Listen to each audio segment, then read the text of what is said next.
कितना मजाक उड़ाओगे मेरे बालों का। मतलब क्या क्या लिख रहे हो भाई, इतना भी बुरा तो नहीं दिखता हूं मैं बिना बालों के। मैं तो सोच रहा था बिना बालों के ही रहने का। बताओ आप लोग कमेंट में, रहूं बिना बालों के? देखिए, यहाँ पे बहुत सीरियस टॉपिक के बारे में बात करने वाले हैं, जो कि है मार्केट का ओवर वैल्यूएशन, मार्केट का ऑल टाइम हाई के पास आना। मतलब जो जो इंडेक्स या म्यूचुअल फंड्स हैं ऑल टाइम हाई के पास, उसकी बात कर रहे हैं। ऑब्वियस सी बात है, निफ्टी 50 तो नहीं है। तो यहाँ पे ना कितना, मतलब इसको कहते हैं हिपोक्रेसी। हिपोक्रेसी असली इसी को कहते हैं। और क्या हिपोक्रेसी है और क्या आपका वे होना चाहिए अप्रोच करने का इसको, वो भी मैं आपको समझा देता हूँ। जब स्मॉल कैप्स नीचे गिरे हुए थे 20%, है ना, बार बार 25% नीचे गिरे, उठ के आए, 10% ऊपर आए, फिर गिर गए, फिर 15% रिकवर किए, फिर गिर गए। तो दो तीन बार ऐसा हुआ है पिछले साल में। 2024 नवंबर में हाई लगाने के बाद ऊपर नीचे ही हो रहा था, अब जाके फिर ऊपर आया है फंड सारे। तो बीच के दौरान में क्या मैं अपने कमेंट बॉक्स में देख रहा था, कमेंट बॉक्स में डायरेक्टली, सेशन के अंदर तो किसी ने ये सवाल नहीं किया, सेशन के अंदर दूसरा वाला सवाल किया जो अभी मैं पूछने वाला हूँ। तो वहां पे कमेंट के अंदर मैं देख रहा था सब लोग कमेंट कर, कोई भी मैं वीडियो बनाऊं कि इन्वेस्टमेंट करना चाहिए, अभी टाइम है, भर भर के करो, ज्यादा इन्वेस्ट करो, तो लोग नीचे कमेंट करें कि नहीं अभी इन्वेस्ट नहीं करना चाहिए, मार्केट जब ऑल टाइम हाई को ब्रेक करके ऊपर जाए, जब रेजिस्टेंस को ब्रेक करके ऊपर निकले, तब हमें इन्वेस्टमेंट करना चाहिए, है ना, ऐसा कमेंट आ रहा था। तो उस टाइम पे भी मैंने कहा था, जो लोग भी इस तरीके की सोच रखते हैं कि आप एक इन्वेस्टर हैं, आप इस तरीके की मूर्खता ना करें कि कोई सामान आपको 100 रुपए की जगह बजाय 75 रुपए में मिल रहा है तो नहीं, जब 100 रुपए से ऊपर जाएगा तभी हम खरीदेंगे, है ना। सोना 100 रुपए का जो आपको मिल रहा था वो 75 रुपए मिल रहा है तो नहीं, जब 100 रुपए से ऊपर जाएगा तो सोना खरीदेंगे।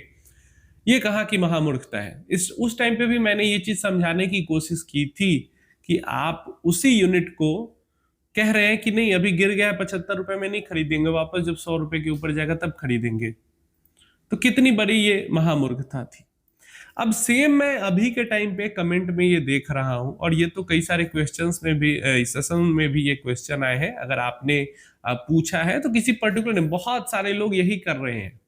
तो अभी जो क्वेश्चन आ रहा है वो ये आ रहा है कि मार्केट अभी तो स्मॉल कैप का काफी हाई आ गया है, क्या अभी हमें एसआईपी स्टार्ट करनी चाहिए, क्या अभी हमें इन्वेस्टमेंट स्टार्ट करनी चाहिए?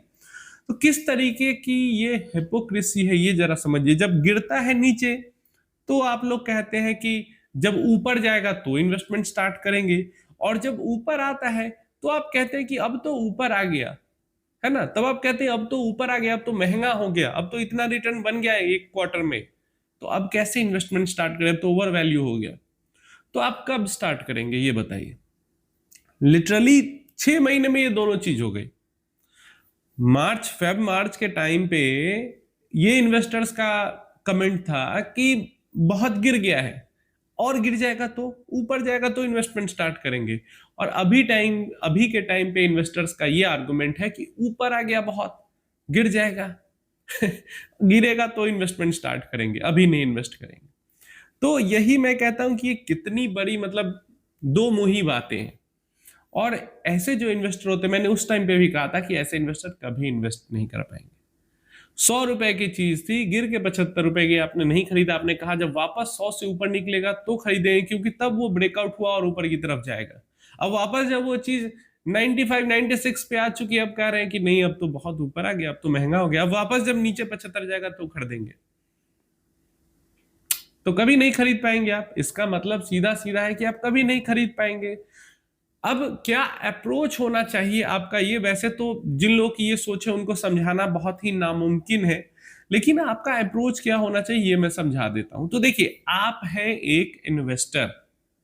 सबसे पहले ये समझ लीजिए, ट्रेडर में और इन्वेस्टर में अंतर होता है। आप इंट्राडे ट्रेडिंग करने आए हैं, या आप स्विंग ट्रेडिंग करने आए हैं, या फिर आप लॉन्ग टर्म इन्वेस्टमेंट करने आए हैं अपने गोल के अकॉर्डिंग, अपने रिस्क के अकॉर्डिंग, ये आप पहले क्लियर कर लीजिए। अगर आप स्विंग ट्रेडिंग करने आए हैं तो आप जो कीजिए, उठा पटक खरीदिए, बेचिए, फेंक दीजिए पैसा, जो मन करे कीजिए, वो आपकी मर्जी है, उस पर मैं कोई कमेंटबाजी यहाँ पे नहीं कर रहा हूं। लेकिन अगर आप आए हैं इन्वेस्टमेंट करने, और जिनकी ऐसी सोच है ना, वो स्विंग ट्रेडिंग भी नहीं कर सकते, क्योंकि ये ऊपर नीचे के चक्कर में फंसे आदमी कभी कुछ कर ही नहीं सकता। और असल जो स्विंग ट्रेडर है, उसको, उसके अंदर ऐसा कभी ये सवाल ही नहीं आता। तो आप आए तो हो इन्वेस्टर बन के इन्वेस्टमेंट करने, लेकिन आप इन्वेस्टर बन नहीं पा रहे हो। मान लो आपका 15 इयर्स का टाइम पीरियड का गोल है, तो 15 इयर्स के टाइम पीरियड में आपको 15 बार ही जो स्मॉल कैप है वो 15% नीचे गिरते हुए दिखेगा, हर साल 10% से ज्यादा गिरते हुए दिखेगा। कोई बड़ा क्रैश आएगा तो 25-30%, मेगा क्रैश आएगा 50% भी गिरते हुए दिख सकता है। तो ये तो पार्ट ऑफ द साइकिल है, पार्ट ऑफ द गेम है आपके इन्वेस्टिंग जर्नी का। तो एज ए इन्वेस्टर आपको ये नहीं सोचना है कि मार्केट नीचे आ गया, मार्केट ऊपर चला गया, मार्केट दाया चला गया, मार्केट बाया चला गया। अगर आप एसआईपी कर रहे हो तो आपको इन सब से कोई फर्क ही नहीं पड़ता है, मार्केट कहीं भी जा रहा है। एसआईपी का मतलब ही होता है कि मार्केट कहीं भी जाए और आपकी रुपी कॉस्ट एवरेजिंग हो, ताकि आपको लॉन्ग टर्म में अच्छे रिटर्न्स बने। ऊपर नीचे का जो ये मार्केट टाइमिंग का खेल है, इसी को खत्म करने के लिए तो आप एसआईपी शुरू किया है आपने, या फिर लमसम को आप स्प्रेड करके इन्वेस्ट कर रहे हो।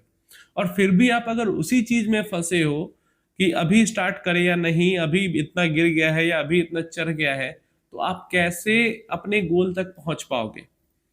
तो अप्रोच क्या रखना है? अप्रोच ये रखना है कि 15 साल का गोल है तो 15 साल में 15 बार ऑल टाइम हाई लगेगा, 15 बार पी हाई होगा, 15 बार वैल्यूएशन हाई होगा। 15 बार मैं कम कह रहा हूं, इससे कई ज्यादा लगेगा। और 10% तक की गिरावट भी हमें 15 बार से ज्यादा झेलने को मिलेगी। तो जब ये सब चीजें होंगी ही तो आज हम इन सारी चीजों को लेकर क्यों परेशान हैं? और आज से 15 साल बाद आपको लिटरली याद नहीं रहेगा कि 2026 में ऐसा मैं सोच रहा था या ऐसा कुछ चल भी रहा था। 2026 2030 में याद नहीं रहेगा। आज से 5 साल 4 साल बाद आपको याद नहीं रहेगा। 15 साल तो मैं बहुत दूर की बात कह रहा हूं। जैसे 2022 का जब साल चल रहा था, 25% की गिरावट स्मॉल कैप्स के अंदर हुई थी 2022 के अंदर भी। पूरा मीडिया भी परेशान, सब सब तरफ परेशानी परेशानी। लेकिन 2025 में जब गिरावट हो रही थी ना, तो 2022 की गिरावट का कोई नाम भी नहीं ले रहा था।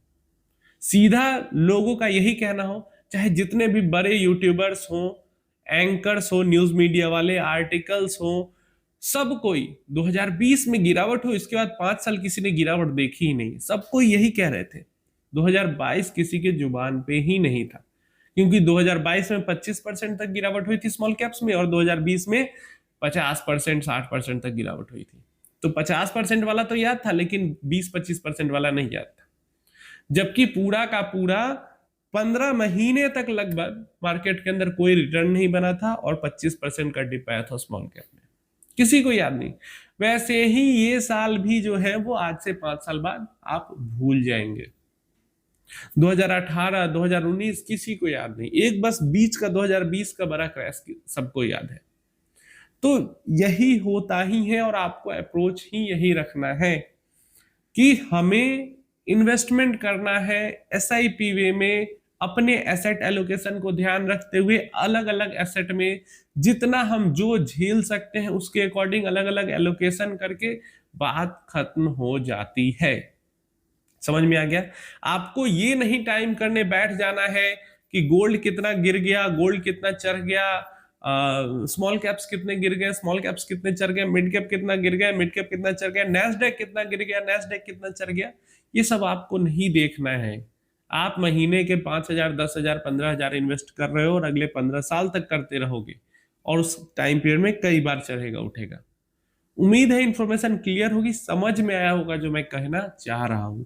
तो बिल्कुल भी अगर आप इस कैटेगरी से बिलोंग करते हो कि आज से 3 महीने पहले 6 महीने पहले कह रहे थे कि मार्केट इतना गिर गया, ऊपर जाएगा तो इन्वेस्ट करेंगे, आज आप कह रहे हैं कि ऊपर आ गया अब कैसे इन्वेस्ट कर, नीचे जाएगा तो करेंगे, तो आदत अपनी सुधारिए, नहीं तो आप कभी इन्वेस्ट नहीं कर पाएंगे।